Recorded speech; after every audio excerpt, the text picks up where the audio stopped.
देखो, capacitor basically होता क्या है, कंडक्टर से बनता है ना। कैपेसिटर किससे बनता है, कंडक्टर से बनता है।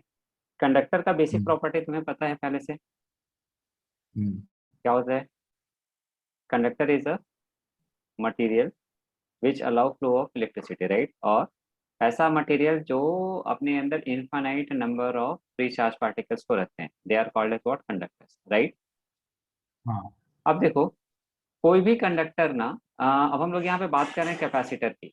तो बेसिकली जो भी कैपेसिटर होता है वो बनता किससे है, कैपेसिटर बनता है कंडक्टर से, राइट। कैपेसिटर होता क्या है, ऐसा असेंबलिंग, दो कंडक्टिंग प्लेट्स का ऐसा assembling which are place near to each other, they may or they may not be parallel to each other, right।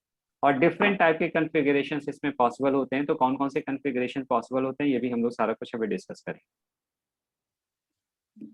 अब जो भी कैपेसिटर बन रहा है वो किससे बन रहा है, कंडक्टर से बन रहा है। अच्छा, इसका कुछ प्रैक्टिकल एप्लीकेशन की यदि हम बात करें भाई, यदि हम इसके कुछ प्रैक्टिकल एप्लीकेशंस की बात करें कि भाई इसका प्रैक्टिकल एप्लीकेशंस कौन कौन से हैं, तो बहुत सारी चीजें तुम पहले से उनका उनके बारे में जानते हो। जैसे फैन में कंडक्ट, तुम्हें पता होगा, फैन में हम लोग ये यूज करते हैं ना, कंडेंसर देखा होगा, वो भी एक काइंड ऑफ कैपेसिटर होता है, राइट। फिर जैसे टेलीविजन, आज तो मान लो एलईडी और ये प्लाज्मा टीवी वगैरह यूज हो रहा है, जब वो पहले बड़ा वाला टीवी यूज होता था ना, तो उसमें भी दो प्लेट्स कॉम्बिनेशन होते थे। जब चार्ज पार्टिकल उसमें से पास करता था तो उनको अलाउ किया जाता था एक पर्टिकुलर डायरेक्शन में, ठीक हम्म। है ना। तो वहां पे चार्ज पार्टिकल को एक पर्टिकुलर डायरेक्शन में डिफ्लेक्ट करने के लिए भी हम लोग कैपेसिटर का यूज करते हैं, ठीक है। कैपेसिटर की हम्म। खासियत ये है कि एक बार तुम कैपेसिटर को चार्ज कर दो ना, तो वो अपने अंदर चार्ज को इनफाइनाइट टाइम तक कैरी कर सकता है, until and unless it is discharged by some different source। समझ में आया ये चीज। हम्म। तो कैपेसिटर का प्रैक्टिकल एप्लीकेशंस भी बहुत सारा कुछ है, जहां पे भी चार्ज पार्टिकल टच तुम्हें स्क्रीन भी कांस्टेंट। टच स्क्रीन भी कैपेसिटर है ना। हाँ टच स्क्रीन भी हाँ हाँ, कैपेसिटर ही है ना। बिल्कुल बिल्कुल बिल्कुल, उसमें भी यूज करते हैं ना।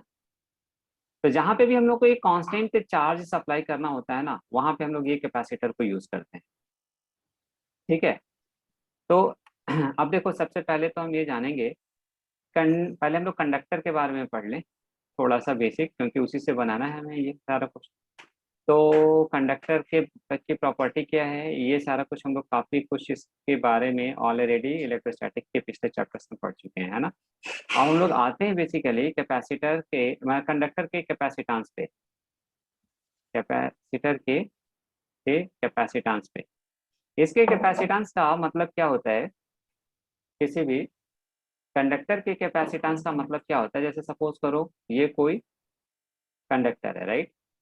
अब इस कंडक्टर का को कोई तुम चार्ज दो क्यू, इस कंडक्टर को कोई तुम चार्ज क्यू दो, तो इसका पोटेंशियल 1 वोल्ट से बढ़ाने के लिए, इसका पोटेंशियल 1 वोल्ट से बढ़ाने के लिए जो भी तुम इसको चार्ज सप्लाई करोगे ना, that is called as what, capacitance. ये चीज समझा क्या तुमको, हाँ। लिख लो।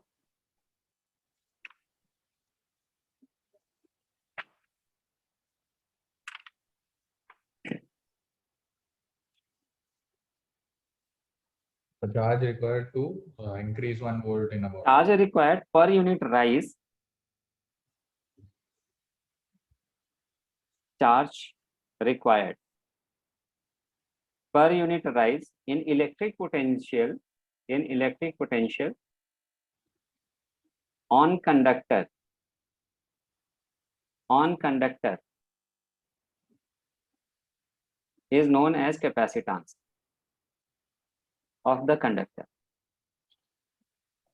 अच्छा, इसमें हमें ना एक चीज को ध्यान रखना है कि ये जो हम लोग बात की है कैपेसिटेंस को कैसे डिफाइन किए, कि जैसे किसी भी कंडक्टर का जो पोटेंशियल है 1 यूनिट से चेंज करने के लिए हम जो भी इसको चार्ज दे रहे हैं, that is called as what, capacitance of conductor, है ना। दूसरा चीज होता है मैक्सिमम चार्ज, राइट।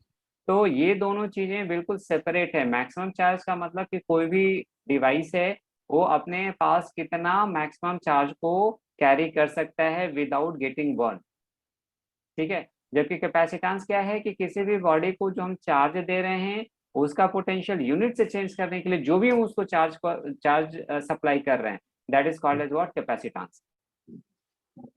तो this two are different thing. ये चीज समझा?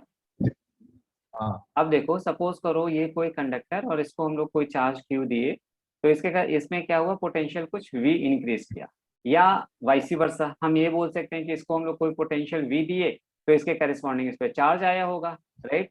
तो ये जो चार्ज है ना, ये जो चार्ज है, चार्ज ऑन कैपेसिटर Q, ये प्रोपोर्शन होता है v के, ठीक। पोटेंशियल बढ़ाते जाओ, इस पे चार्ज बढ़ता जाएगा। यदि हम लोग इस प्रोपोर्शन को हटाएं तो एक प्रोपोर्शनलिटी कांस्टेंट लगाएंगे, that proportionality constant is C into V। यहाँ पे C क्या है, C is known as capacitance of capacitor, और sorry conductor, capacitance of conductor.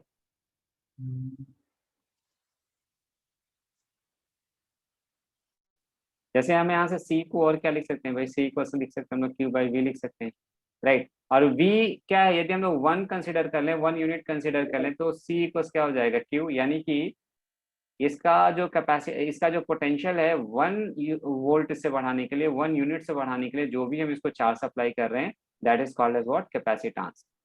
समझा ये चीज? इसका यूनिट क्या होता है, यूनिट होता है फैराड। फैराड में चार्ज का अमाउंट काफी बड़ा होता है, इसलिए जनरली क्या होता है, कैपेसिटेंस का कंडक्टर का या कैपेसिटर का कैपेसिटेंस यूज करने के लिए हम लोग एक छोटा यूनिट की यूज करते हैं, माइक्रोफैराड। और 1 माइक्रोफैराड इक्वल्स क्या होता है, 10⁻⁻⁶ फैराड। ठीक है, तुम जरा सी का डायमेंशन फॉर्मूला निकाल करके बताओ कि सी का डायमेंशन फॉर्मूला क्या होगा, ये जल्दी निकालो। सी का डायमेंशन फॉर्मूला क्या निकालना चाह रहे हैं हम लोग, कैपेसिटेंस का डायमेंशन फॉर्मूला, राइट। तो देखो, क्यू का तो पता ही है, क्यू का डायमेंशन फॉर्मूला होता क्या है, एटी लिखते हैं ना। क्यू का तो कुछ होता नहीं है, क्यू इक्वल्स आई टी, तो ये एटी हो गया।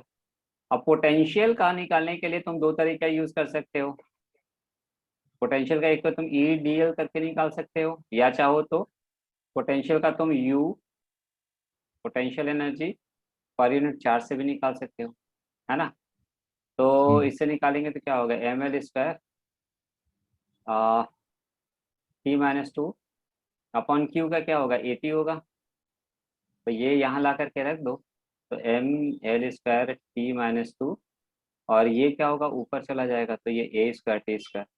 तो this is what, m-1 L² T⁴, है ना, T⁴ a²। यही आया तुम्हारा? हाँ sir. Very good.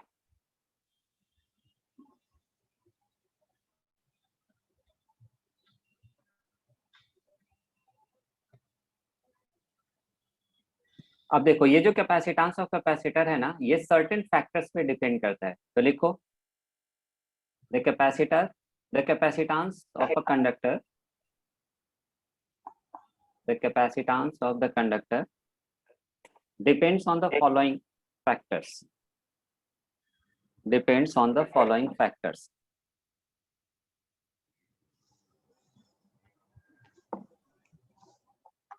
First, size and shape of a conductor, size and shape of a conductor, of the conductor. On increasing the size, capacitance increases.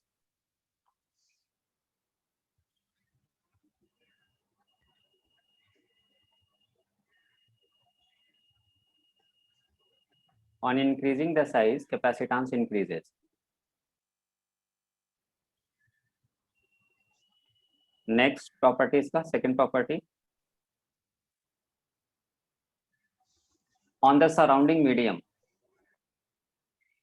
on the surrounding medium,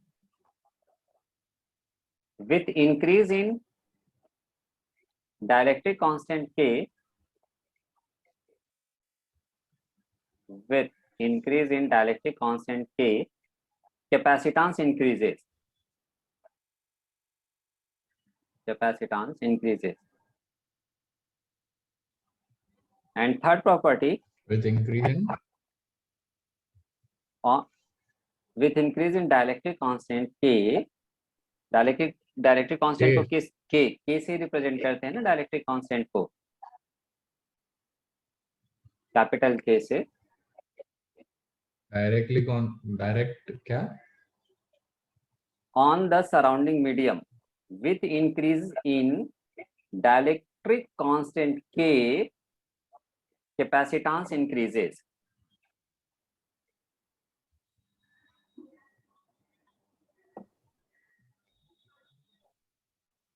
Capacitance increases.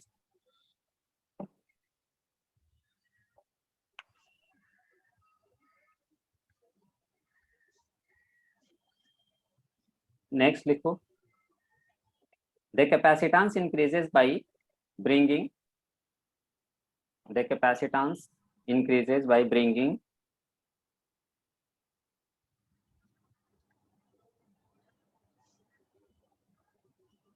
another conductor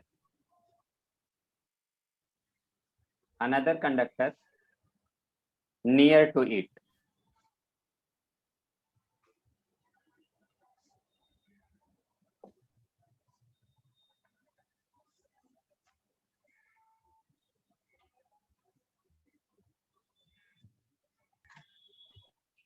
देखो अब आगे,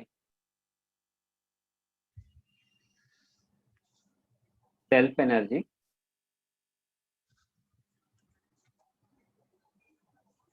और potential energy,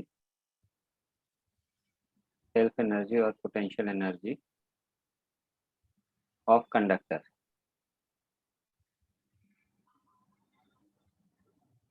self energy और potential energy of conductor. देखो क्या होता है, किसी भी आइसोलेटेड कंडक्टर को हम लोग डिफाइन कैसे करते हैं, हम लोग ये एज्यूम कर लेते हैं कि ये एक आइसोलेटेड कंडक्टर है, राइट. और याद होगा तुम्हें कि हम लोग पोटेंशियल फाइंड आउट करने के लिए dv इक्वल्स क्या लगा रहे थे, minus E dot D L लगा रहे थे, right. E dot D L, ये तो यूज कर रहे थे ना फॉर्मूला. क्या यूज कर रहे थे, dv equals minus E dot D R, ऐसे तो यूज कर रहे थे ना. तो जैसे हम लोग यहाँ पे कोई भी चार्ज पार्टिकल रखें तो यहाँ से फील्ड जनरेट होगा और ये कहाँ पे जाएगा, कहीं इनफाइनाइट पे जा करके टर्मिनेट हो रहा होगा, ठीक है. तो बेसिकली क्या होता है ना, ये सेल्फ एनर्जी या पोटेंशियल एनर्जी हम लोग इसका फाइंड आउट कैसे करेंगे. जैसे सपोज करो, सेल्फ एनर्जी निकालना लास्ट क्लास में सिखाया था, याद है तुम्हें, सिखाया था ना. देखो सपोज करो इस पे इनिशियली कुछ चार्ज है Q, ठीक. तो यदि हम लोग इसको कोई चार्ज दे दिए तो इसके करस्पॉन्डिंग इसके सरफेस का सपोज करो कोई पोटेंशियल V हो गया. अब यदि ये कंडक्टर है तो कंडक्टर का की खासियत क्या है कि कंडक्टर हमेशा एक इक्वी पोटेंशियल होता है, चाहे तुम अंदर के किसी पॉइंट को कंसीडर करो या बाहर के पॉइंट को कंसीडर करो, ये हमेशा कैसा होगा, इक्वी पोटेंशियल होगा. Got it. अब देखो, यदि अब नेक्स्ट में क्या है कि सपोज करो इस पे हम लोग कहीं से बाहर से DQ चार्ज लेकर आए और इसको दे दिए, तो जब हम लोग DQ चार्ज को लेकर के आएंगे ना इसके क्लोज में, तो ये जो पहले से बैठा हुआ चार्ज है वो इसको क्या करेगा, रिपेल करेगा. करेगा ना. तो जब ये इसको रिपेल करेगा तो हमें इसको यहाँ पे लाने के लिए वर्क करना पड़ेगा. तो वर्क कितना करने की जरूरत है, dW equals V into DQ, correct. अब अच्छा, हम V को क्या लिख सकते हैं, सपोज करो इसका कैपेसिटेंस यदि C है तो V can be written as Q by C, right. अब देखो नेक्स्ट स्टेप में लिखा है इसको, dV equals 1 by C Q DQ, और इसको हम इंटीग्रेट कर दें. इनिशियल इस पे चार्ज कितना है, 0, और फाइनल चार्ज सपोज करो कैपिटल Q हो गया. तो जो भी वर्क किए हम लोग, ये वर्क डन कितना मिल जाएगा, this is Q square by 2C, right. अब देखो जो भी ये वर्क करोगे ये किसी न किसी फॉर्म में यहाँ पे स्टोर हो जाएगा। यहाँ पे हम लोग चार्ज को देने के लिए, चार्जिंग करने के लिए हम लोग ये वर्क कर रहे हैं, तो ये वर्क कहाँ पे कन्वर्ट हो जाएगा, ये चला जाएगा इसके पोटेंशियल एनर्जी में, राइट। तो this energy is called as what, potential energy, या इसी को हम लोग सेल्फ एनर्जी भी बोलते हैं। तो ये सेल्फ एनर्जी को क्या लिखेंगे, ये हो गया क्यू स्क्वायर बाई 2c। अच्छा, क्यू क्या वैल्यू, यदि तुम सी वी रख दो तो तुम्हें क्या मिल जाएगा, C square V square upon 2c मिल जाएगा। एक सी कैंसिल हो गया तो ये मिल जाएगा हाफ सी वी स्क्वायर, और this can be written as half Q V. Generally हम लोग इसका यूज तब करेंगे जब चार्ज कांस्टेंट हो, राइट। कैसे चार्ज कांस्टेंट होगा ये हम लोग अभी आगे चल करके पढ़ेंगे। इसका जनरली हम लोग यूज तब करते हैं जब पोटेंशियल कांस्टेंट है। वो कैसे कांस्टेंट होगा, जब सेल रिमेन्स कनेक्टेड, राइट। और थर्ड वाला कभी भी यूज कर सकते हैं, जनरली हम लोग इन दोनों को ही यूज करते हैं, ठीक है, दोनों अलग अलग कंडीशन के लिए। क्वेश्चन एक क्वेश्चन लिखो।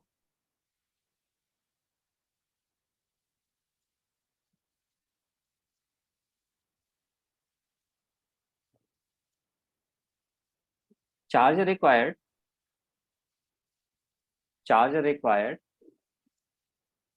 to change the potential of a conductor,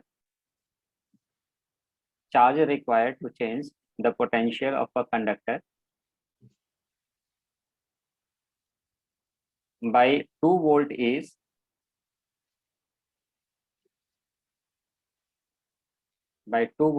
20 microcoulomb.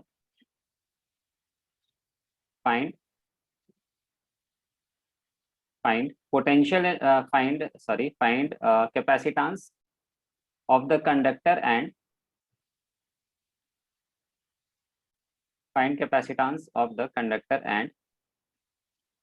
potential energy is stored in the capacitor, in the conductor. अच्छा, ये लास्ट टाइम में तुमसे हम डिस्कस भी किए थे कि जो ये पोटेंशियल एनर्जी है वो फील्ड के फॉर्म में रहता है, राइट। फील्ड के अंदर ये रहता है ना। तो जो ये कंडक्टर है, कंडक्टर के इनसाइड तो चार्ज होता नहीं है, चार्ज कहाँ पे रहेगा, इसका आउटर सरफेस पे। अब यहाँ से जो फील्ड ओरिजिनेट हो रहा है वो कहाँ तक जा रहा होगा, इनफाइनाइट तक जा रहा होगा, है ना, क्योंकि ये आइसोलेटेड कंडक्टर है। तो जो भी फील्ड है, जो भी पोटेंशियल एनर्जी है वो कहाँ पे रह रहा होगा, इसी फील्ड में रह रहा होगा, राइट। तो वो कहाँ से स्टार्ट हो रहा होगा, इसके सरफेस से, और कहाँ तक जाएगा वो एनर्जी, इनफाइनाइट तक जा रहा होगा। समझ रहे हो बात। हाँ, तो सर ये क्वेश्चन में उसका पोटेंशियल एनर्जी पूछा है, तो इसका इंटरैक्शन एनर्जी का कंसीडर नहीं करेंगे? नहीं नहीं नहीं, उससे कोई मतलब नहीं है। बट कंडक्टर्स का होता है ना इंटरैक्शन एनर्जी। कंडक्टर का इंटरेक्शन एनर्जी नहीं होता ना, कंडक्टर्स में जो चार्ज का इंटरेक्शन एनर्जी होता है, जो हम लोग लिख रहे थे ना, यू के Q1 Q2 बाई आर, वो चार्ज पार्टिकल का इंटरेक्शन एनर्जी होता है। यहाँ पे जो चार्ज पार्टिकल हम लोग इसको दे रहे हैं, उन चार्ज पार्टिकल के बीच में जो इंटरेक्शन हो रहा होगा उसको हम लोग नेग्लेक्ट कर रहे हैं। इसलिए हम लोग यहाँ पे सिर्फ सेल्फ एनर्जी की बात कर रहे हैं, दैट इज पोटेंशियल एनर्जी।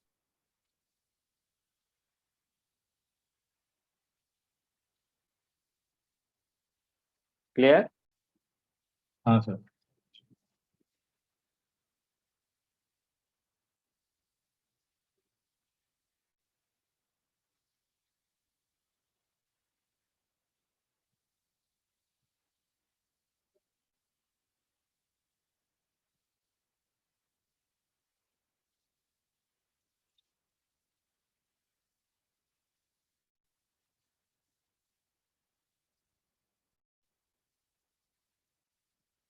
हो गया।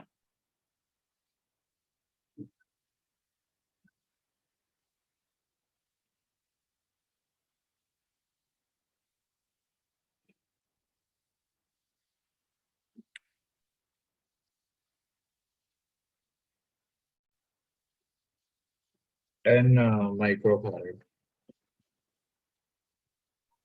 हाँ, और एनर्जी कितना स्टोर हुआ, 20 जूल्स। ओके। तो यदि हम लोग सी की बात करें तो सी क्या है, क्यू बाई वी है ना। क्यू कितना है, कितना दे रखा है, कितना दिया गया इसको चार्ज, 20 माइक्रोकूलम ना। हाँ और 20 माइक्रोकूलम, और पोटेंशियल कितने से राइज किया है 2 वोल्ट से, तो दिस इज व्हाट 10 माइक्रोफैराड।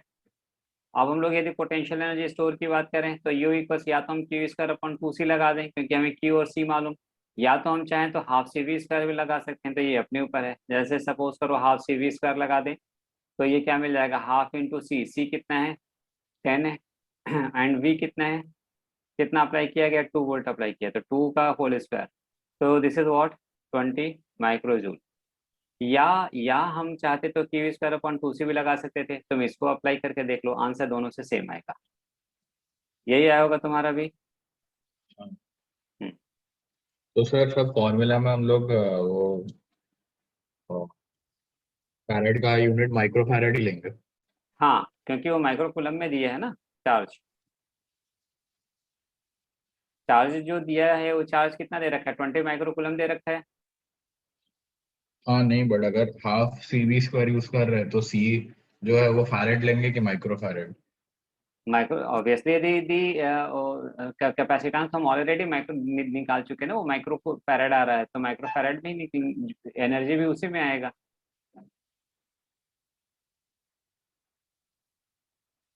अब देखो capacitor,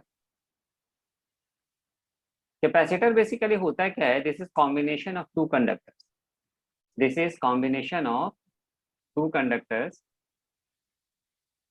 combination of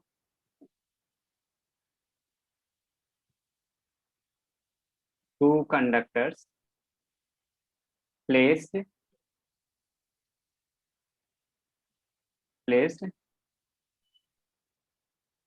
very near to each other, right? Placed very near to each other, that is called as what, capacitor। यानी सपोज करो ये एक कोई कंडक्टर है और ये कोई दूसरा कंडक्टर है और इनको क्लोज में लेकर के आओ तो ये क्या फॉर्म करेगा, कैपेसिटर को फॉर्म करेगा, राइट। अब ये कॉम्बिनेशन किसी भी तरीके का हो सकता है, they may be parallel to each other, right, या एक हो सकता है पैरेलल, एक प्लेट को तुम ऐसे रख दो, दूसरा प्लेट तुम कुछ ऐसे रख दो, तो भी ये कैपेसिटर को फॉर्म करेंगे। सिंपल सा क्या है कि दो कंडक्टर को they are placed close to each other, right. अब देखो कैपेसिटर की खासियत ये होता है ना कि एक पे जितना पॉजिटिव चार्ज होगा, एक प्लेट पे जितना पॉजिटिव चार्ज होगा दूसरे प्लेट पे उतना ही निगेटिव चार्ज होगा, राइट। अब जिसको हम पॉजिटिव चार्ज दे रहे हैं उसके सरफेस का पोटेंशियल ऑब्वियसली कैसा होगा, पॉजिटिव होगा। जिस प्लेट को हम नेगेटिव चार्ज दे रहे हैं उसके सरफेस का पोटेंशियल ऑब्वियसली कैसा होगा, नेगेटिव होगा, तो ये V माइनस हो जाएगा। इस वाले केस में भी इसका सरफेस का पोटेंशियल V पॉजिटिव और इसके सरफेस का पोटेंशियल क्या होगा, V माइनस हो जाएगा। समझ में आई बात। हाँ। तो इस पे देखो, यदि हम लोग कैपेसिटर पे नेट चार्ज की बात करें तो नेट चार्ज हमेशा कितना होगा, 0 होगा, है ना, क्योंकि एक प्लेट पे जितना पॉजिटिव उतना ही दूसरे पे नेगेटिव। तो नेट चार्ज यदि हम लोग कैपेसिटर पे बात करें तो नेट चार्ज हमेशा कितना होगा, 0 होगा। बट जनरली हम लोग बोलते हैं charge on capacitor. Charge on capacitor का मतलब कि हम लोग एक प्लेट पे चार्ज की बात कर रहे हैं, ठीक है। तो बार बार लंबा स्टेटमेंट यूज नहीं करते हैं कि charge on one of the plate of a capacitor, उसकी जगह हम लोग सिंपल सा यूज कर लेते हैं क्या, चार्ज ऑन कैपेसिटर, मतलब वो हम लोग एक ही प्लेट के चार्ज की बात कर रहे हैं। क्लियर है ये चीज। हाँ। अब देखो, जब हम लोग कैपेसिटेंस को फॉर्म करेंगे ना, जब हम लोग कैपेसिटेंस को फॉर्म कर रहे होंगे, जब, या ये कह लो कि जब भी हम लोग कैपेसिटर फॉर्म कर रहे होंगे, तो कैपेसिटर हम लोग कोई भी आर्बिट्ररी शेप का कंसीडर नहीं करेंगे। यहाँ पे जो हमारा शेप होगा वो शेप फिक्स रहेगा, और अपने स्टैंडर्ड में हमारे पास ऑल टुगेदर 3 तरीके का कॉम्बिनेशन हम लोगों को देखने को मिलेगा। पहला, जैसे first is called as what, parallel plate capacitor, parallel plate capacitor. Parallel plate capacitor में क्या होगा भाई, 2 plates are placed parallel to each other, then they form parallel plate capacitor, right. जैसे एक ये प्लेट नीचे और एक ये दूसरा plate, now they are placed parallel to each other. ये चीज दिख रहा है तुम्हें, एकदम क्लियरली दिख रहा है ना कि ओवरलैप हो रहा है, नहीं दिख रहा। दिख रहा है ना। तो if they are placed parallel to each other then they this is called as what, parallel plate capacitor. अब देखो क्या होता है ना, हम लोग ये पूरा प्लेट हमेशा दो प्लेट नहीं बनाएंगे, हम लोग क्या जानते हैं, इसका क्रॉस सेक्शन की बात करेंगे हम लोग। तो जब देखो when they are placed parallel to each other, तो हमें सिर्फ इसका, हम लोग सिर्फ इसका क्रॉस सेक्शन देखेंगे, फ्रंट व्यू देखेंगे, राइट। अब फ्रंट व्यू में देख करके और इसका यदि हम लोग डायग्राम ड्रॉ करें तो देखो डायग्राम ऐसा ही बनेगा ना इसका।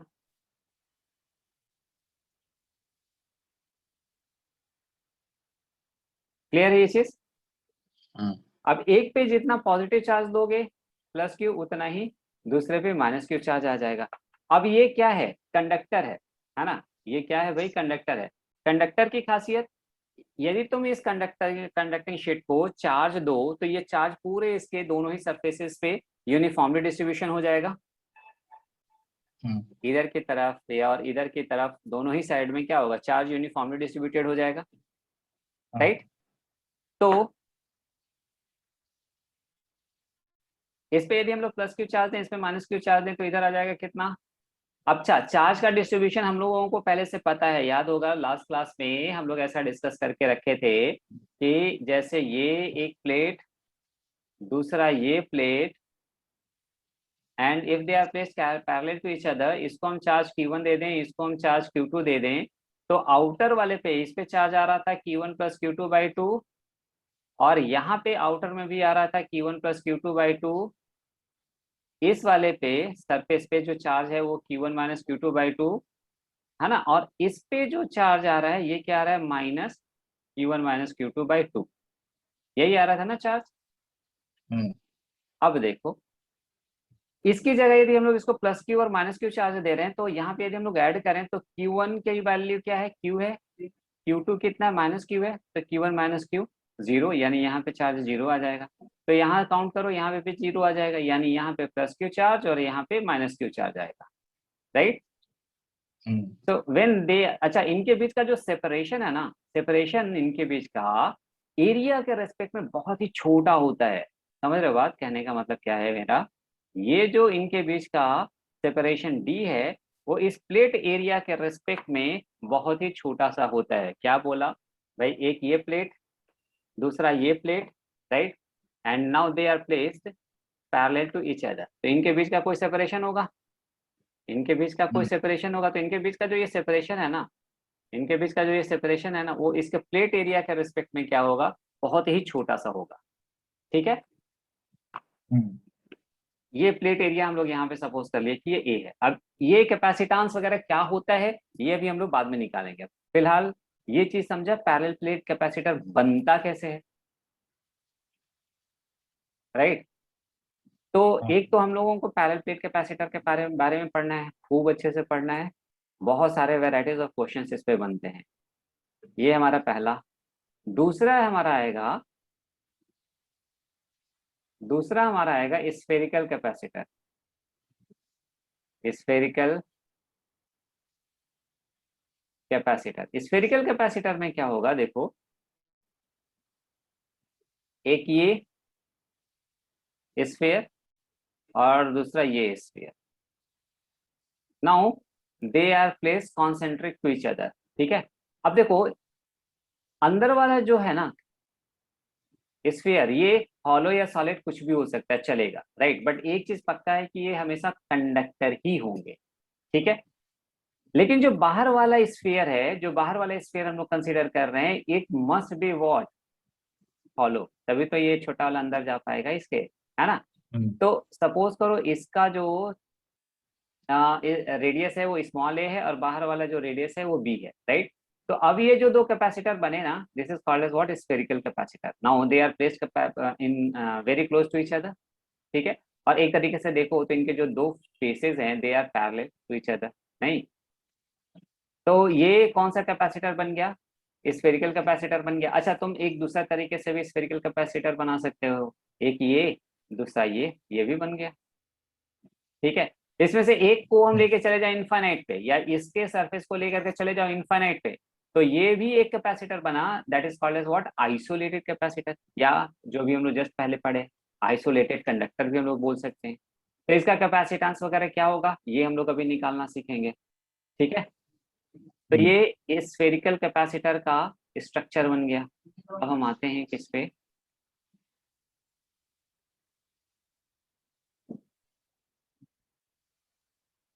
थर्ड हमारा क्या है, cylindrical capacitor.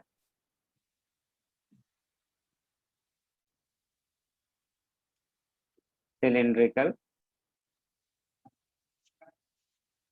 Capacitor, cylindrical capacitor में देखो क्या होता है, देयर आर टू सिलेंडर्स, एक ये है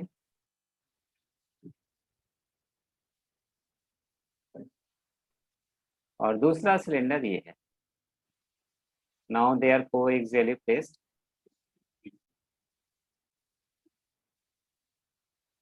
ये इसका एक्सिस, इसका रेडियस सपोज करो ए है, इसका रेडियस सपोज करो बी है, ठीक। अब जब हम दोनों को कॉन्सेंट्रेट टू ईच अदर रखेंगे ना, then they will form a cylindrical capacitor, right. अब इसमें क्या होगा, जितना हम इसको पॉजिटिव चार्ज देंगे उतना ही हम इसको नेगेटिव चार्ज देंगे, क्योंकि इतना तो पक्का है कि कैपेसिटर चाहे जैसा भी हो, एक प्लेट पे जितना पॉजिटिव चार्ज होगा दूसरे पे उतना ही नेगेटिव चार्ज होगा, ये तुम्हें देना ही होगा इसको। समझ में आया? हाँ।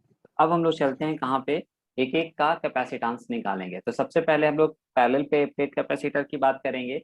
पैरेलल प्लेट कैपेसिटर का जब कैपेसिटेंस वगैरह निकालना अच्छे से सीख लेंगे, फिर हम लोग स्फेरिकल कैपेसिटर और बाकी सारे कैपेसिटर्स में आएंगे, ठीक है।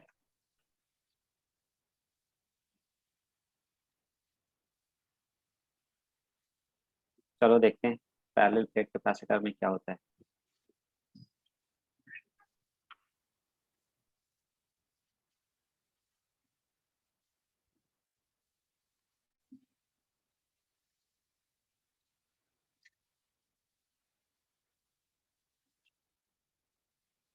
Parallel plate capacitor, parallel plate capacitor, देखो क्या होगा इसमें, there are two plates, now there are two plates and they are placed parallel to each other like this and they are parallel to each other, ठीक है। अब देखो suppose करो इनके बीच का जो ये सेपरेशन है, ये सेपरेशन कुछ d है और प्लेट इस एरिया इसका a है, ये दे रखा है कितना, प्लेट एरिया a दे रखा है, ठीक है। अब क्या किया ना, इस पे कोई चार्ज दिया +q और इस पे चार्ज दिया -q, ये चीज समझा। अब देखो यदि हम इसको +q और इसको -q चार्ज दें तो बाहर वाले सरफेस पे, बाहर वाले फेस पे हम लोग जस्ट सीखे कि इस पे जो चार्ज आएगा वो चार्ज का अमाउंट कितना आएगा, 0 आएगा, यहाँ पे भी 0 आएगा और यहाँ पे भी 0 आएगा, आएगा या नहीं। और यानी यहाँ पे इसके सरफेस पे पूरा +q चार्ज यूनिफॉर्मली डिस्ट्रीब्यूटेड होगा और यहाँ पे नेगेटिव चार्ज यूनिफॉर्मली डिस्ट्रीब्यूटेड होगा, ऐसे लाइक दिस, करेक्ट। अब देखो यहां से फील्ड ओरिजिनेट होगा और नेगेटिव सरफेस पे जाके टर्मिनेट हो जाएगा, लाइक दिस होगा। अब हम ये जानना चाहते हैं कि भाई ये जो फील्ड है, ये फील्ड का वैल्यू क्या है। तो इनके बीच में जो ये इलेक्ट्रिक फील्ड एग्जिस्ट कर रहा होता है, अच्छा चार्ज डेंसिटी की यदि बात करो तो चार्ज डेंसिटी क्या होगा, चार्ज डेंसिटी क्या होगा, ये चार्ज डेंसिटी होता है सिग्मा इक्वल्स Q/A, करेक्ट। अब देखो इनके बीच में जो फील्ड है वो फील्ड का वैल्यू कितना होता है, यदि हम लोग फील्ड की बात करें तो फील्ड बिटवीन, फील्ड मतलब electric field, electric field between two plates, electric field between two plates, ये जो एग्जिस्ट कर रहा है इलेक्ट्रिक फील्ड, ये कितना होगा, σ/ε0 होगा, ठीक है। अब सिग्मा का वैल्यू कितना है भाई, Q/A, Q/A एप्सिलॉन हो जाएगा, ε0 हो जाएगा, ठीक है। अच्छा ये देखो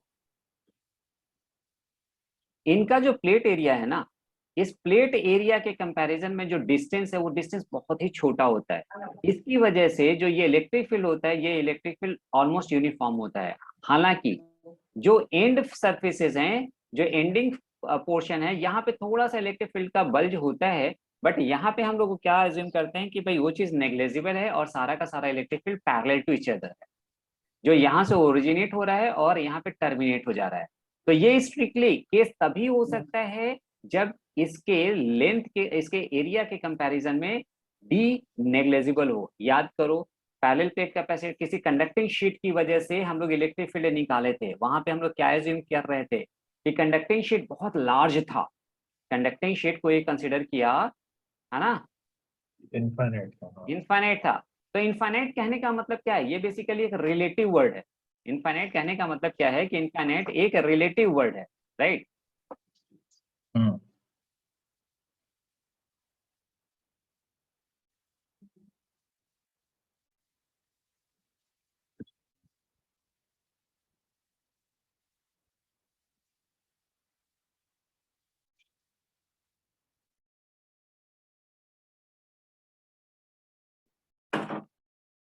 ये जो एरिया है, ये एरिया इस सेपरेशन के कंपैरिजन में काफी लार्ज है, या हम ऐसा भी बोल सकते हैं कि इनके बीच का ये जो सेपरेशन है वो बहुत ही छोटा है इस एरिया के कंपैरिजन में। इसलिए जो इनके बीच में इलेक्ट्रिक फील्ड एग्जिस्ट हो रहा है वो यूनिफॉर्म होगा, और वो यूनिफॉर्म का वैल्यू कितना है, सिग्मा अपॉन एप्सिलॉन नॉट, यही होता है। सिग्मा अपॉन एप्सिलॉन नॉट होता है। अब देखो यहाँ पे भी ये सिग्मा अपॉन एप्सिलॉन नॉट ही है। अच्छा, यहाँ पे इनफाइनाइट की बात हम जो कर रहे थे, ये बेसिकली इनफाइनाइट कहने का मतलब क्या होता है, ये इनफाइनाइट कहने का मतलब क्या होता है, इनफाइनाइट कहने का मतलब होता है कि कोई भी, यदि ये लार्ज सेपरेशन है तो उस सेपरेशन है और उसके कंपैरिजन में बहुत ही कोई क्लोजर पॉइंट पे हम बात कर रहे हैं, ठीक है। मान लो 10 मीटर का, 10 मीटर इसका लेंथ है और हम यहाँ से सिर्फ 2 सेंटीमीटर पे ये डिस्टेंस की बात कर रहे हैं, ठीक है। तो ये हम एज्यूम कर लेंगे कि इसके, या 1 सेंटीमीटर पे हम लोग बात करें तो 1 सेंटीमीटर के रेस्पेक्ट में इसका जो 10 सेंटीमीटर स्क्वायर, 10 मीटर स्क्वायर का या 100 मीटर स्क्वायर का जो एरिया होगा वो काफी लार्ज होगा। और ये हम ये एज्यूम कर लेंगे कि इस सेपरेशन के कंपैरिजन में उसका जो एरिया है वो इनफाइनाइट है। तो इनफाइनाइट बेसिकली यहाँ पे कहने का मतलब क्या है, ये एक रिलेटिव टर्म है, समझा। तो यहाँ पे इस एरिया के कंपैरिजन में ये जो सेपरेशन डी होता है दैट इज वेरी स्मॉल, जिसकी वजह से ये इलेक्ट्रिक फील्ड यूनिफॉर्म है। और इसको फाइंड आउट करने के लिए हम लोग क्या अज्यूम करेंगे कि electric field sigma upon epsilon not, ये क्या है, Q upon A epsilon not, right. यानी देखो, यदि हम लोग किसी भी पॉइंट पे इलेक्ट्रिक फील्ड की बात करें, यहाँ पे किसी भी पॉइंट पे यदि हम लोग इलेक्ट्रिक फील्ड की बात करें तो इलेक्ट्रिक फील्ड इतना है। तो देखो ध्यान से देखना, यहाँ पे इलेक्ट्रिक फील्ड, यहाँ पे इलेक्ट्रिक फील्ड यदि तुम्हें इस डायरेक्शन में मिल रहा है ना, ये रेड रेड कलर दिख रहा है क्या, हाँ, यदि ये इलेक्ट्रिक फील्ड यहाँ पे मिल रहा है इतना, तो इसमें इसका भी कंट्रीब्यूशन रहा होगा, ये पॉजिटिव चार्जेस का भी कंट्रीब्यूशन रहा होगा और ये नेगेटिव चार्जेस का भी कंट्रीब्यूशन रहा होगा। हाँ, तो यानी दोनों की वजह से हाफ हाफ कंट्रीब्यूशन रहा होगा। यानी हम एक, केवल एक फेज की वजह से बात करें तो केवल एक फेज की वजह से जो इलेक्ट्रिक फील्ड आएगा वो कितना आएगा, क्यू अपॉन, मतलब सिग्मा अपॉन 2 एप्सिलॉन नॉट आएगा। हाँ, क्लियर है ये चीज। अब देखो, अब हमें जब इलेक्ट्रिक फील्ड पता चल गया तो क्या हम इन दोनों सरफेसेस के, इन दोनों प्लेट के बीच में चेंज पोटेंशियल डिफरेंस निकाल सकते हैं क्या, बिल्कुल निकाल सकते हैं। डीवी इक्वल्स क्या होता है, minus E dot D R होता है, यही होता है ना। अच्छा, यदि इलेक्ट्रिक फील्ड कांस्टेंट है तो इसको हम लिख दें minus E dot delta R. DV क्या है, पोटेंशियल डिफरेंस बिटवीन 2 पॉइंट्स। तो अच्छा चलो डी आर ही रहने दो।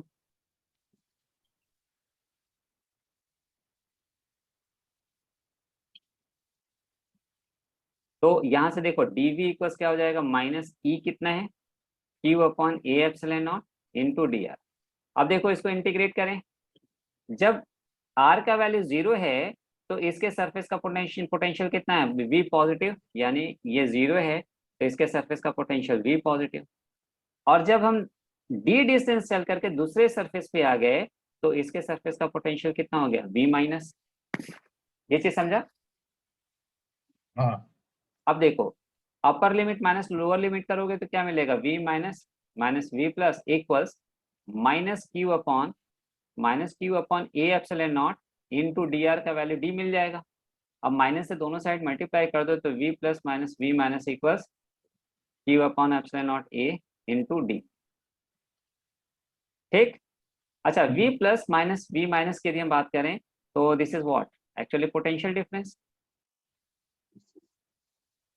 है ना। अच्छा, हाँ हमें ऐसा मालूम कि Q अपॉन डेल्टा V क्या होता है, C होता है। तो यहाँ से देखो Q upon delta V equal तुम्हें क्या मिल जाएगा, epsilon not A by D, which is what, capacitance of this parallel plate capacitor, capacitance of this parallel plate capacitor. समझा ये चीज। हाँ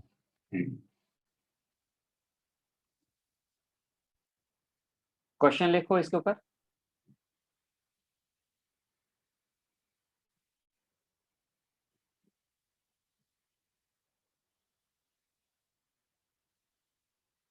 plate area of a parallel plate capacitor, plate area of a parallel plate capacitor becomes what, twice, and separation between plates becomes half, separation between plates becomes half. Find the percentage change in capacitance, find the percentage change in capacitance.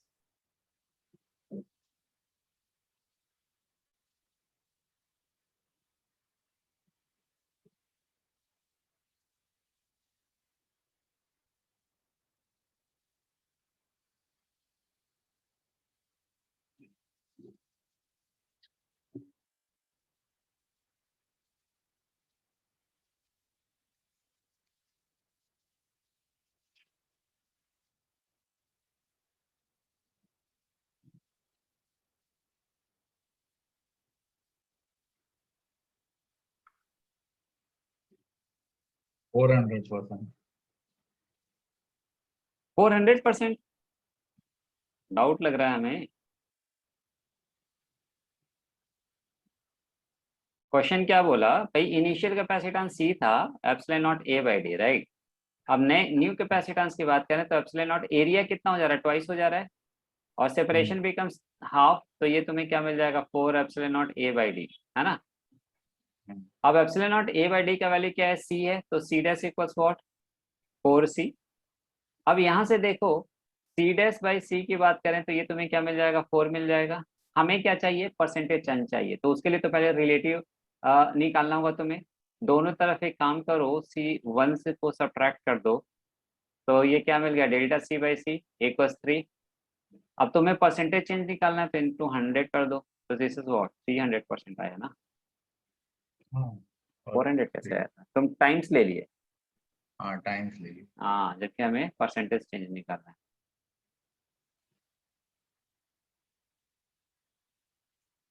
Next देखो, battery और cell.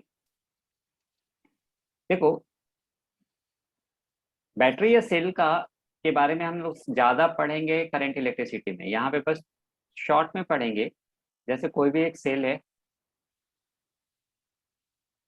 तो इसमें दो terminal होते हैं, ये छोटा वाला टर्मिनल और ये बड़ा वाला टर्मिनल, है ना। ये जो छोटा इस टर्मिनल है दिस इज नेगेटिव पोटेंशियल, और जो बड़ा वाला टर्मिनल है this is what, potential, sorry positive terminal. Cell का काम क्या होता है, सेल का काम क्या होता है, सेल बेसिकली अपने ईएमएफ के बराबर पोटेंशियल को मेंटेन रखता है, राइट।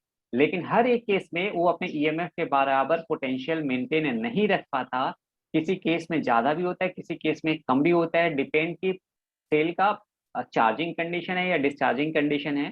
तो इसके लिए हम लोग ज्यादा डिटेल में नेक्स्ट चैप्टर में पढ़ेंगे करंट इलेक्ट्रिसिटी में, राइट।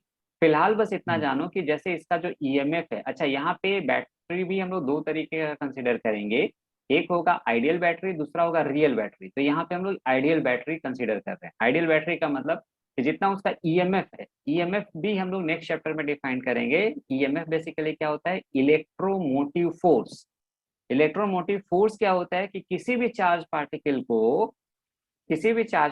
को सर्किट में मूव कराने के लिए जो भी वर्क किया जाता है, that work done per unit charge is called as EMF. तो इसके बारे में हम लोग पूरा नेक्स्ट चैप्टर में डिस्कस करेंगे। फिलहाल मेरे लिए ऐसा है कि जैसे सपोज करो ये कोई एक सेल है, सॉरी ये कोई एक सर्किट है और इसको हम लोग इस सेल के साथ कनेक्ट कर दिए, ठीक। तो सेल का काम क्या होता है कि जिसके एक्रॉस भी, जिस सर्किट के एक्रॉस भी तुम इसको कनेक्ट करो, उसके एक्रॉस ये एक कांस्टेंट पोटेंशियल डिफरेंस को मेंटेन करता है। ये उस सर्किट के एक्रॉस एक कांस्टेंट पोटेंशियल डिफरेंस को मेंटेन रखता है, और ये उतना ही पोटेंशियल डिफरेंस मेंटेन रखता है जितना उसका खुद का ईएमएफ हो, राइट। अब क्या होता है, ये इसके cross constant potential difference maintain रखने के लिए ये चार्ज को सप्लाई करेगा। क्या सप्लाई करेगा? चार्ज को सप्लाई करेगा।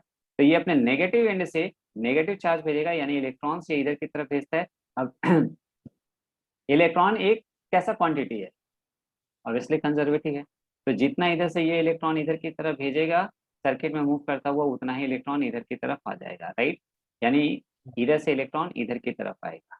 तो इसके करस्पॉन्डिंग पता है यहाँ पे इलेक्ट्रॉन का डेफिशिएंसी हो जाएगा, यानी इधर पॉजिटिव चार्जेस कलेक्ट हो जाएंगे और यहाँ पे नेगेटिव चार्जेस कलेक्ट हो जाएंगे। इसके चांसेस हैं। ये चीज समझा तुमको? हाँ। तो this is called as what? Battery और सेल। अब इसका ईएमएफ या पोटेंशियल डिफरेंस सपोज करो V कंसीडर करते हैं, तो इसका खुद का पोटेंशियल डिफरेंस V का मतलब ये इस सर्किट के across V potential difference maintain करके रखेगा। क्लियर? अब देखो, अब हम लोग इसको ना एक कैपेसिटर के साथ कनेक्ट कर देते हैं, तो क्या होगा? अच्छा, दूसरी चीज, मान लो ये जो सेल है ये अपने एंड से Q चार्ज भेज रहा है। तो Q चार्ज भेजने के लिए इस सेल को क्या करना होगा? वर्क करना होगा। तो ये कितना वर्क करेगा? तो देखो, वर्क डन बाय सेल और बैटरी टू टू फ्लो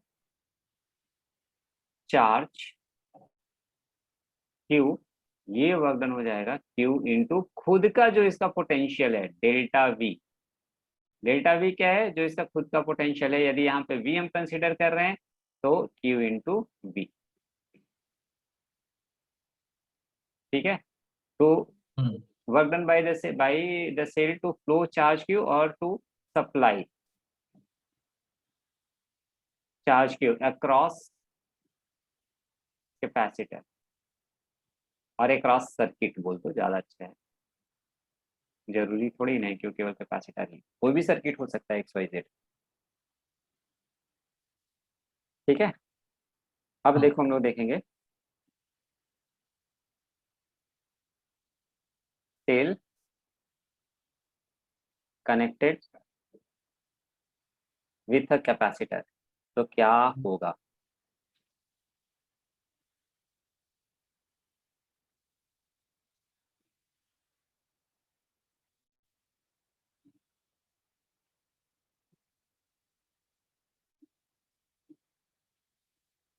मान लो ये एक कैपेसिटर, कैपेसिटर को हम लोग हमेशा ऐसे रिप्रेजेंट करेंगे। इसका कैपेसिटेंस सपोज करो C है और इसको किसी सेल से कनेक्ट किया जिसका पोटेंशियल क्या है V।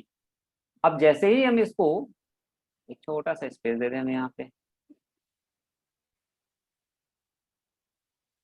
ये सपोज करो कोई स्विच है के, जैसे ही हम स्विच को कनेक्ट करेंगे, ये सेल क्या करेगा? इस कैपेसिटर के क्रॉस एक कांस्टेंट पोटेंशियल डिफरेंस को मेंटेन करेगा। ये सेल क्या करेगा? इस कैपेसिटर के क्रॉस एक कांस्टेंट पोटेंशियल डिफरेंस को मेंटेन करेगा।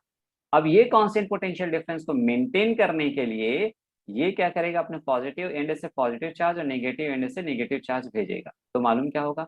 इधर की तरफ नेगेटिव चार्ज और इधर की तरफ पॉजिटिव चार्ज का कलेक्शन हो जाएगा, ठीक। अब ये जो चार्ज का कलेक्शन हुआ, ये चार्ज कितना होगा? तो ये होगा charge on capacitor, charge on capacitor कितना हो जाएगा? Q equal C into V, ठीक। अब इस चार्ज को भेजने के लिए, इस चार्ज को भेजने के लिए सेल को क्या करना, सॉरी सेल को क्या करना होगा? वर्क करना होगा। तो ये कितना वर्क करेगा? Work done by cell W equals Q into V. तो Q इक्वल्स क्या होगा, CV इंटू वी, तो ये हो जाएगा CV स्क्वायर। करेक्ट। हाँ। तो this is what work done by the cell to send this charge, to supply this charge. अब देखो इसमें कुछ ना कुछ एनर्जी स्टोर होगा, ऑब्वियसली यहाँ पे पॉजिटिव और यहाँ पे नेगेटिव चार्ज का कलेक्शन है, तो यहाँ पे फील्ड ऐसे ओरिजिनेट हो रहा होगा, राइट। अब इस फील्ड में कौन होगा भाई, पोटेंशियल एनर्जी होगा, तो इसमें कितना पोटेंशियल एनर्जी स्टोर होगा, potential energy, potential energy stored in the capacitor। ये हम लोग एनर्जी स्टोर ऑलरेडी निकाल चुके हैं कंडक्टर के लिए, सेम यहाँ पे भी होगा, हाफ CV स्क्वायर। बात समझा। अब देखो सेल ने कितना वर्क किया, CV स्क्वायर, जबकि इसमें एनर्जी कितना स्टोर हो रहा है, हाफ CV स्क्वायर। तो बाकी कहाँ गया, बाकी कहाँ पे गया होगा, वो बाकी गया होगा in the form of heat loss. तो यहाँ पे यदि हम लोग हीट लॉस की बात करें तो हीट लॉस देखो कितना हो जाएगा, हीट लॉस ये होगा CV square minus half CV square. So this is what half CV square. ये चीज समझा।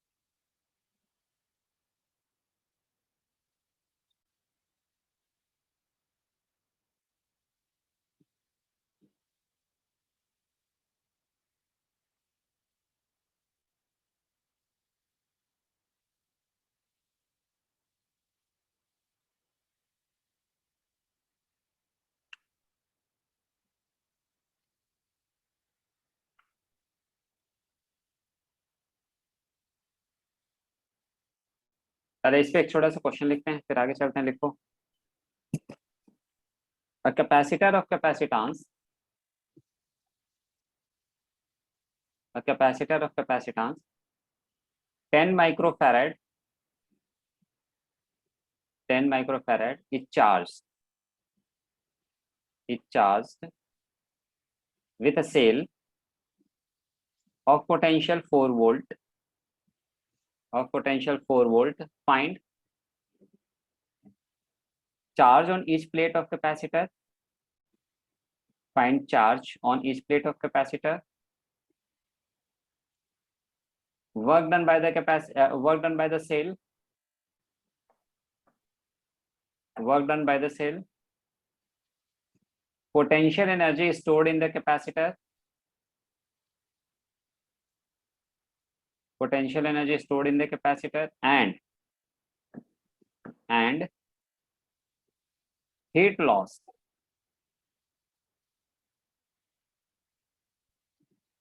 heat loss through the wire during charging।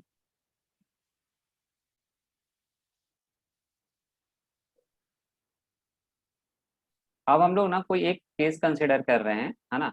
वो केस ऐसा कंसिडर कर रहे हैं कि जैसे ये दो प्लेट्स हैं and they are placed parallel to each other, ठीक। इनके बीच का सेपरेशन D है। सपोज करो पहले से हम इसको कोई चार्ज दे करके रखे हैं, पहले वाले केस में तो कोई भी चार्ज नहीं था भाई, दोनों जो कैपेसिटर का आपके प्लेट्स हम लोग कंसिडर कर रहे थे वो क्या कंसिडर कर रहे थे कि भाई उस पर कोई चार्ज नहीं है, राइट। अब मान लो पहले से हम इसको कोई इस वाले प्लेट को कोई चार्ज Q0 दे के रखे हैं और दूसरे वाले को -Q0 दे के रखे हैं। अब इसके बाद क्या किया, ये एक सेल कनेक्टेड है,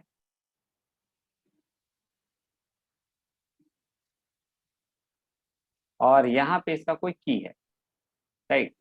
अब जैसे ही हम की को क्लोज करेंगे, इसको जैसे ही हम की को क्लोज करेंगे, अब क्या होगा,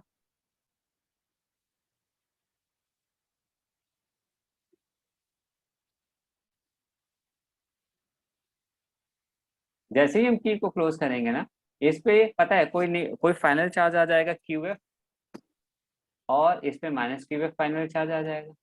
समझ रहे हो ये चीज? अब देखो इसमें दो कंडीशन हो सकता है। पहला कंडीशन हो सकता है, केस हम लोग 1 कंसिडर किए कि जो क्यू नॉट का वैल्यू है ना, बेसिकली पहले इसके क्रॉस पोटेंशियल डिफरेंस कितना रहा होगा, क्यू नॉट बाई डी रहा होगा, सॉरी क्यू नॉट बाई सी रहा होगा यदि कैपेसिटेंस सी है तो, हाँ है ना। तो केस 1 में देखो हम लोग ले रहे हैं कि जो इसके क्रॉस पोटेंशियल डिफरेंस है that is Q not by C, और इसका सपोज करो पोटेंशियल वी है, जो सेल कनेक्ट किया ना इसका पोटेंशियल वी है। ये जो क्यू नॉट बाई सी है इसका वैल्यू सेल के पोटेंशियल से बड़ा है, या सपोज करो सेल का पोटेंशियल बड़ा है, सेल का पोटेंशियल बड़ा है और इसके क्रॉस पोटेंशियल डिफरेंस कम है। ये बात समझ रहे हो? हम फिर से कहानी फिर से इसको रिपीट करेंगे, कुछ नहीं था। देखो भाई सेल में सॉरी कैपेसिटर में पहले क्या था, ये दो कैपेसिटर के प्लेट्स, ये दोनों प्लेट्स, ठीक। हम लोग क्या देखे थे, इसको ना थोड़ा और अच्छे से हम डिस्क्राइब कर दें तो ये तुम्हारे लिए और ज़्यादा इजी हो जाएगा, वैसे भी बाद में नहीं तो वो कंफ्यूज करेगा, तो कंफ्यूजन का चीज़ हम लोग पहले से ही डिसमिस कर दें। सपोज करो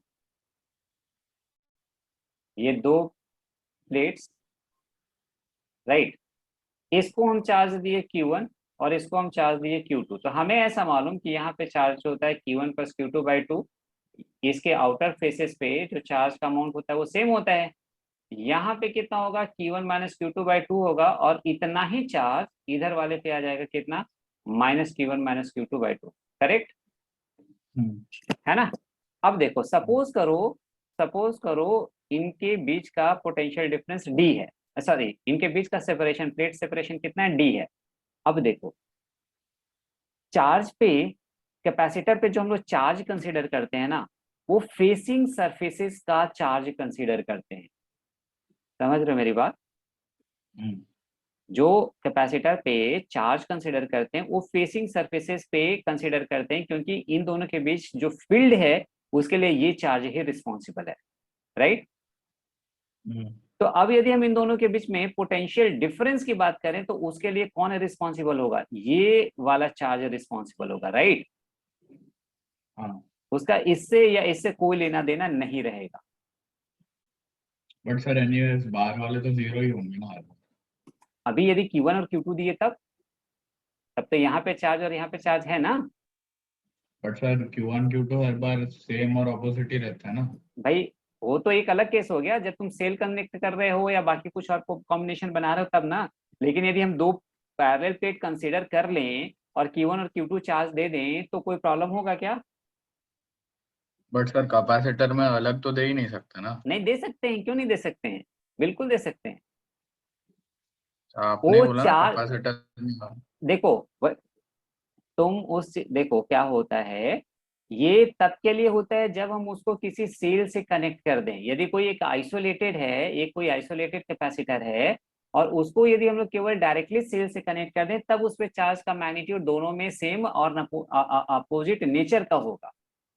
लेकिन यदि हम बाहर से पहले ही उसको दे रहे हैं तब तो कुछ नहीं कर सकते ना। अच्छा तो भी वो कैपेसिटर जैसा चलेगा। हाँ बिल्कुल कैपेसिटर जैसा चलेगा, वो कैपेसिटर ही है, अच्छा। लेकिन तुमने उसको पहले से ही वो चार्ज दे दिया है, हम्म। ठीक है। तो इस पे यदि हम Q1 और इसको हम Q2 चार्ज दे दें तो इस पे आउटर पे चार्ज कितना कलेक्ट हो गया, Q1 प्लस Q2/2। ऐसे यहाँ पे आउटर पे कितना चार्ज कलेक्ट हो गया, Q1 प्लस Q2/2। यहाँ इनर पे Q1 माइनस Q2/2 और यहाँ पे minus Q1 minus Q2/2, right. हाँ। अब देखो इन दोनों प्लेट के बीच में जो पोटेंशियल डिफरेंस आएगा, या ये कह लो इन दोनों के बीच में जो इलेक्ट्रिक फील्ड आएगा, उसके लिए रिस्पॉन्सिबल कौन है, उसके लिए ये चार्ज और ये चार्ज रिस्पॉन्सिबल है, राइट। तो इसके बीच में जो फील्ड जनरेट होगा वो भी इसकी वजह से ही जनरेट होगा। हाँ। तो इसके बीच का जब भी हम लोग कैपेसिटेंस फाइंड आउट करेंगे या कोई भी कैलकुलेशन करेंगे तो इन चार्जेस के बेसिस पे करेंगे। जैसे जैसे यदि हम इसको किसी एक्सटर्नल इलेक्ट्रिक, अब इसको मैं एक्सटर्नल सेल से कनेक्ट कर दें तो वो सेल जो चार्ज डिस्टर्ब करेगा वो इन चार्जेस को डिस्टर्ब करेगा।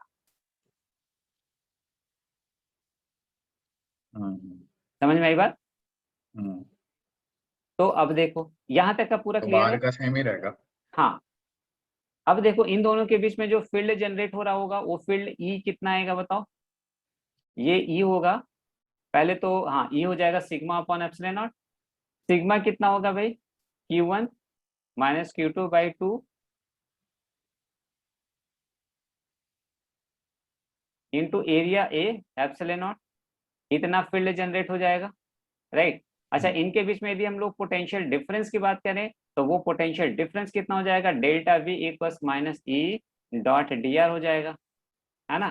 तो डेल्टा वी इक्वल्स कितना हो जाएगा? माइनस ई का value Q1 minus Q2 by 2 A epsilon naught into D R का मतलब, जैसे हम इसको डी वी रख दें और ये डी आर रख दें तो डी आर का वैल्यू डी आर रहने दो और ये हम इंटीग्रेट कर दें तो इससे हम पोटेंशियल डिफरेंस इनके बीच का निकाल सकते हैं।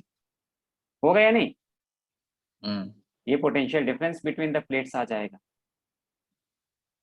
और जो कैपेसिटेंस हम लोग निकालते हैं वो इसके इस पोटेंशियल डिफरेंस के बेसिस पे ही निकालते हैं।